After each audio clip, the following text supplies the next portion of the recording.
Alors bonjour à tous et à Bonjour. toutes, c'est Nicolas des Talents des Hauts-de-France et aujourd'hui on accueille un nouvel artiste parmi nous, donc c'est Bruno Kernel.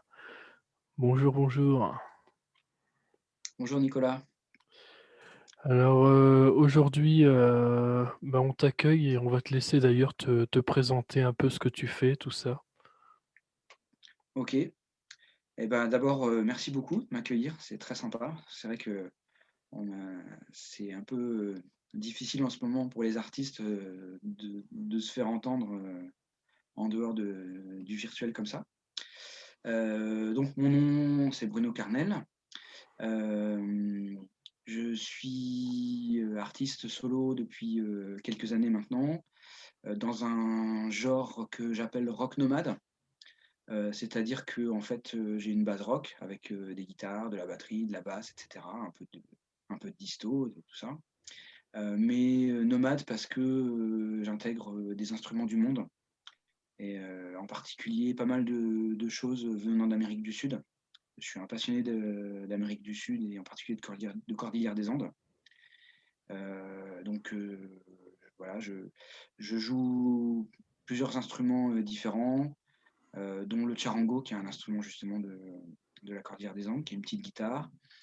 Et puis pour les concerts ou les albums, je me fais aider aussi de quelques connaissances ou de musiciens que je rencontre comme ça. Voilà. Et l'année dernière, je devais sortir un album, et avec ce qui est arrivé, voilà, on n'a pas pu terminer l'enregistrement. Donc on a enregistré un live confiné qui est disponible sur YouTube, mais en vidéo, mais aussi en téléchargement, en CD, enfin tous les formats, qui s'appelle Évaporation des voix off. Et là, on a réussi à terminer l'album. Donc nous, on est du côté de Meaux, en fait, un petit peu, enfin pas très loin de chez vous, en fait, hein. Il y a un nouveau single qui sort le 4 mai, qui s'appelle Media Luna, avec un clip complètement délirant. Et l'album complet sort en septembre. D'accord. Voilà. Comment se passe justement le confinement de ton côté? Écoute, comme je te disais, au départ, moi, comme beaucoup, j'ai été pris de court parce que j'avais un projet depuis plusieurs années qui était l'enregistrement de cet album qui s'appelle Las Illusiones, que je devais finaliser. Et comme tout a été fermé, brutalement, heu, voilà, tout s'est arrêté. Donc à la place, j'ai fait pas mal de live stream parce que les gens étaient pas mal en demande de ça, à l'époque, parce que ça manquait à tout le monde, hein. Et puis finalement, quand ça s'est un petit peu, quand le confinement a été levé, même à la fin du confinement, en fait, on avait le droit on pouvait avoir des attestations pour aller en studio, quand on avait des projets bien précis. Donc, avec Florent qui est, l'ingé son, on s'est arrangé pour terminer l'album, voilà, à la fin du confinement et le proposer cette année. D'accord. Quelles sont vos influences musicales? Ah! Heu, bonne question. Il y en a beaucoup. Alors, d'un côté, j'ai pas vraiment de si tu veux, il y a des groupes, par exemple des groupes de rock qui vont te dire, «Nous, on est influencés par Nirvana, les Foo Fighters ou les Stones» ou tout ce que tu veux, moi, j'ai pas vraiment de groupe ou d'artiste qui m'influence. Moi, j'ai un petit peu passé l'âge aussi, j'ai un peu digéré mes influences. Mais si je devais citer quelqu'un, je dirais Peter Hammill. Peter Hammill qui est pas très connu du grand public, mais qui est, un artiste des années 70. Enfin, il produit encore, hein. Aujourd'hui, il a, 70 ans, mais il produit toujours. Et parce que en fait, c'est quelqu'un, qui a testé plein de choses différentes, qui peut avoir un esprit punk, mais qui a aussi testé du jazz, de la musique contemporaine, du rock progressif. Donc c'est lui que je citerai comme influence principale. Et après, moi je viens du rock et aussi du métal surtout, au départ. Même du métal un peu extrême, hein, j'ai écouté pas mal de même de death et de black, des choses comme ça. Donc je pense que ça doit s'entendre encore un tout petit peu dans ce que je fais, de loin. J'aime beaucoup le rock progressif, Yes, Genesis, Pink Floyd, et j'adore les musiques du monde. Donc j'intègre beaucoup des choses comme ça. À chaque fois que j'entends un truc, en fait, je me dis: «Bon, ça serait intéressant, comme on pourrait développer». J'essaie de faire quelque chose d'ouvert, tu vois? D'accord. Comment se passe justement la composition? Ah!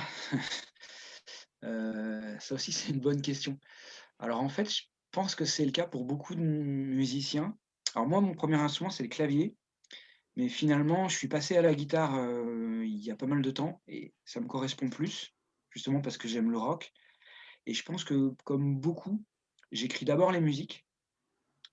Souvent j'improvise un peu sur les instruments, la guitare ou la mandoline ou, le charango, je parlais tout à l'heure et donc j'écris les musiques et après les textes viennent.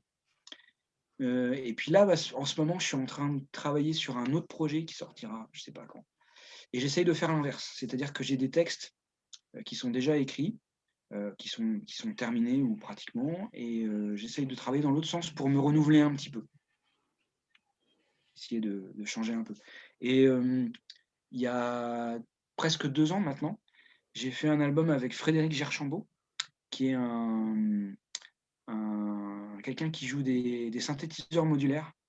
Je sais pas si tu vois ce que c'est ces vieux synthés, c'est des énormes bestioles qui prennent des murs entiers. Je saurais pas te dire comment ça marche, c'est hyper compliqué, c'est plein de trucs programmés, tu sais, ils débranchent des fils, ça fait des sons de science-fiction, et en fait, voilà, j'ai rencontré ce mec, virtuellement, par email et tout ça et il m'a proposé de faire un album ensemble et là, il m'a envoyé ses musiques qui sont des boucles, des fois qui font 9 minutes ou plus et après c'était à moi d'écrire de la musique et des textes dessus et là, j'avais jamais travaillé comme ça, c'était vraiment, au départ, j'ai cru que j'allais jamais y arriver et puis, bah, ça a donné un album, bah, original, expérimental évidemment, qui s'appelle Amra et qu'on a sorti, en 2019. Voilà, donc ça, c'est aussi une autre manière, différente. D'accord. Depuis quand joues-tu de tes instruments? Hem, alors le clavier, ça fait longtemps maintenant, heu, je dirais je dirais que ça fait plus de 20 ans, mais je travaille plus la technique depuis longtemps, donc je pourrais pas me prétendre vraiment, un vrai joueur de clavier et la guitare maintenant, ça fait un peu plus de 10 ans et puis après j'ai appris d'autres instruments au fur et à mesure, bah, le charango d'Amérique du Sud, le saz de Turquie, la mandoline, voilà, je complète au fur et à mesure la panoplie, au fur et à mesure des envies, des besoins, Est-ce que tu reprévois justement des nouveaux live streams, par la suite? Bah, écoute, j'en ai fait pas mal pendant un bout de temps et j'ai eu l'impression que l'envie des gens, elle était un peu partie. L'année dernière, il y avait une grosse demande, et du coup, comme j'avais pas pu sortir mon album, ce que j'ai fait, c'est que j'ai joué les morceaux, semaine après semaine, j'en jouais un pour présenter aux gens, tu vois? Pour pouvoir quand même, dialoguer un peu, leur dire: «Voilà, c'est ce que je fais en ce moment» et ça marchait bien. Après, on a fait cet album dont je te parlais, tout à l'heure, qui s'appelle «Évaporation des voix off», qui est finalement un grand live stream en studio et puis là, ces derniers temps, j'ai essayé d'en refaire, mais j'ai l'impression que les gens se sont lassés. Je pense qu'ils ont envie de retourner vraiment en concert, ils ont envie de retourner dans les salles de spectacle. Alors, j'en ai pas prévu. J'ai cru comprendre que vous, vous aviez prévu d'en faire, donc Oui. c'est peut-être que vous avez senti une demande que moi j'ai plus sentie. Mais franchement, s'il y a à nouveau une demande, bon et j'espère qu'on pourra refaire des vrais concerts, hein, mais honnêtement, ça va pas être tout de suite. Mais s'il y a une demande, moi je demande que ça, hein, franchement, jouer, ça c'est, Oui, bah, nous, on propose ça pour, les artistes qui sont intéressés. On essaye de caler d'accord, un créneau avec eux et j'essaye d'organiser ça sur la visioconférence. Après, il faut encore avoir une bonne qualité de son et c'est ça, cetera à régler, ouais. quoi. Sinon les Ça gens, c'est ils vont pas adhérer. ouais, c'est ça. Ce serait sur Zoom? Zoom ou plutôt Skype parce que Zoom, Ouais, le problème, c'est qu'il y a un délai. Au bout C'est ça? de 40 minutes, il faut payer, donc c'est embêtant. Mmh. D'accord. Voilà, Et sur Skype, il y aura peut-être un problème de qualité, mais ouais, c'est une idée à creuser, quoi. C'est une idée à c'est creuser, ouais, ça. carrément. Mmh. Bah, moi, en tout cas, si voilà, s'il y a moyen, moi, je suis toujours partant pour jouer, hein, ça, il y a pas de souci. Il y a pas de souci. Bah, en tout cas, j'ai plus de questions, à poser, donc je pense qu'on a fait un peu le tour, du projet. En tout cas, n'hésite pas à citer tes réseaux sociaux pour que les gens, aillent te soutenir. Ouais, bien sûr. Bah, en fait, je suis sur tous les réseaux sociaux. Facebook, on me trouve à Bruno Carnel Musique, tout attaché, musique avec un C. Instagram, je suis assez actif sur Instagram aussi, c'est Bruno K avec juste le K, point HQ, comme, headquarter en anglais, Bruno K, point HQ. Après je suis aussi sur Twitter, mais Twitter, ça m'intéresse pas beaucoup, donc il y a pas grand chose. Et sinon, on peut me trouver sur, Spotify, Bandcamp surtout. S Moi, je conseille toujours aux gens de préférer Bandcamp à Spotify parce que la rémunération des musiciens, c'est un sujet qui est parfois un peu tabou, mais c'est un sujet réel. Et Spotify, il rémunère pas les musiciens, en fait, ou enfin, très peu, alors que Bandcamp, c'est plus honnête. iTunes, tout ça. Voilà, et puis sinon, j'ai mon site. S'il y a des gens qui sont intéressés, mon site brunocarnel.com, tout attaché, brunocarnel.com. Là, il y a tous les liens. Tous les liens, il y a les vidéos, il y a la musique, il y a les news, et cetera. Voilà, et puis D'accord, YouTube, mais bien sûr, c'est important. d'accord, il y a pas de souci. Mais en tout cas, on n'hésitera pas à mettre les liens, dans la description des vidéos et cetera, pour que Ah les bah, avec gens, plaisir. y aillent. Ah bah, avec plaisir. Je ferai la même chose pour vous aussi, hein. D'accord.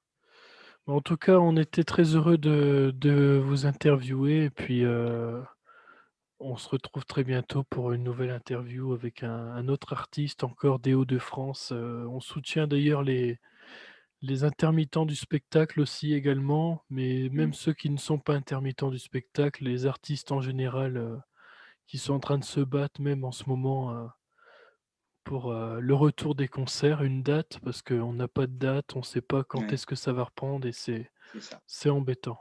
Voilà, voilà. Mmh. Mmh.